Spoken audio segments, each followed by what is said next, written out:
it started out as just like a small little operation. We always used to work from home in 4 or 5 different cities, and now, as I was explaining to you before we rolled, like it's a full media company. Oh yeah. I mean, it's nuts that it's gone this far. Well, your presence, like the presence of the like the brand is enormous, and it's everywhere. And it's everywhere, and I mean, I open Instagram, and it'll be like, Barstool. Like, there's obviously like that main feed, but I mean, everything is like tagged with like you guys, and there's all these little offshoot kind of. Yeah. Well, we learned you can just do the Barstool.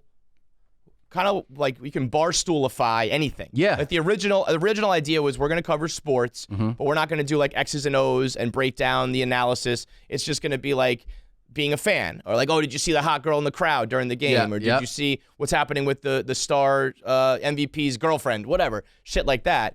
And then we realized you can apply that same analysis, if you will, to golf. You can do it to pop culture. You can do it to comic books. You can do it to everything. Literally everything. So in that way, we just turned it into all these different verticals and all these different shows that just have the Barstool name and the Barstool kind of effect to it. Yeah, because like just seems to work every time. Every fan base has a Barstool thing, right? Because there's like Barstool, ASU, FSU, Tech. Like that was one of the biggest thing we did. We started like every college across the country has like a Barstool presence, and so we were able to sell tickets to everything we did, sell merch to everything. It turns out if you're just like relatable and funny about people's favorite topics, they like it. And that was pretty wild. I remember watching that you guys, like I'm saying, like as the brand, you guys got, wasn't it like 1 week or one episode of on ESPN? And then they're the guys who run Pardon My Take. Yeah. It's Dan, Big Cat, and his co-host, PFT commenter. They worked on this show for probably a full year, rolling out the first few episodes. And they got one episode in before one of the employees at ESPN complained. And ESPN took her back. So it was Samantha Ponder. Christian Ponder's wife. Mm-hmm. Yep. It was her on an episode. Were they like, God damn, she's hot? And she was like, that's enough? There was some other language used during that she didn't care for, and they kind of made some jokes. They directed it towards her. I don't remember this at all. It was one of these. It was like they basically were saying they didn't like her on like the college football panel. And doing what we do, we took it. We went in. And they went in and took it pretty far. But, live and learn, I guess. What I really did, I felt so bad for those guys because they really did, they've made an effort to try to be, to have connections everywhere. I'm kind of like, listen, I'm never going to be on ESPN. I'm not going to be a corporate side of things. No one's signing me up for that. I don't know about that. You got an MBA, man. Hey, I got the smarts, yeah. No, but they were really working at trying to build that relationship, and then it got yanked away from them. But I do think we kind of learned it's better to just do your own thing and not be beholding to the mothership of ESPN. Yeah, for sure. And that's such they've made some of the weirdest fucking choices. When you look back on what we grew up with ESPN, a young kid now or whatever would have no idea how that entire network and the way their choice, it feels like a huge corporation that's making they don't have an identity anymore.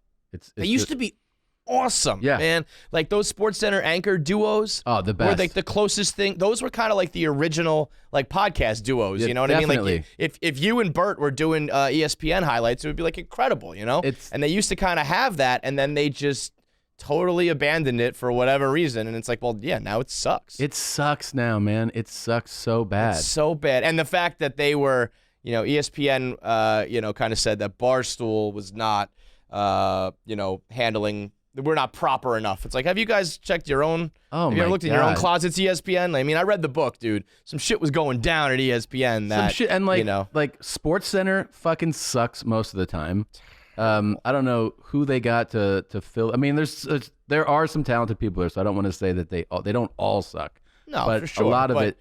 And then they didn't evolve at all, too. It's like, you used to watch SportsCenter because you needed the highlights. Yeah. And now when when they didn't evolve with social media and all that, like, I don't need to get my highlights from you. So what else are you going to provide? And they provided nothing. And you could tell PTI and Around the Horn was always like solid, but even that, like, it is what it is. That's all they really provide. That's all they really provide. And you could tell that they definitely mimic you guys online. Like, they're like, what are they doing? We should do something like that on our feed. Oh man, when we used to see the live streams pop up, so what works so well for us is, especially with the guys who gamble, you watch them sweat out their bets and you watch them celebrate or have a bad beat, and we called it the electric chair because you're sitting there like sweating your ass off. I mean, I remember watching a Mets playoff game. And there's a little bit of a delay when we watch it. So people at home would see like, all right, this guy just hit a home run. The Mets are going to lose. And they would rush to my live stream just to watch me suffer and collapse, Yeah. And we would show that and we compare it to the ESPN live stream. And we're talking, they'd have like 170 viewers. Jesus. Like embarrassing numbers where it's like, you feel like 150 people could stumble upon this by accident. Yeah. Let alone if you're ESPN, like, come watch our guys. People are just like, no, man, we're good. Meanwhile, we're doing like 10,000, numbers that blow them out of the water. But that's like, it is that they're not encouraging personality, which is like what popped on those early sports centers. Is like you'd identify like these guys. Catchphrases and the style. Yeah. Totally. There's none of that. It's like, it's just a machine. You can replace everyone that comes through.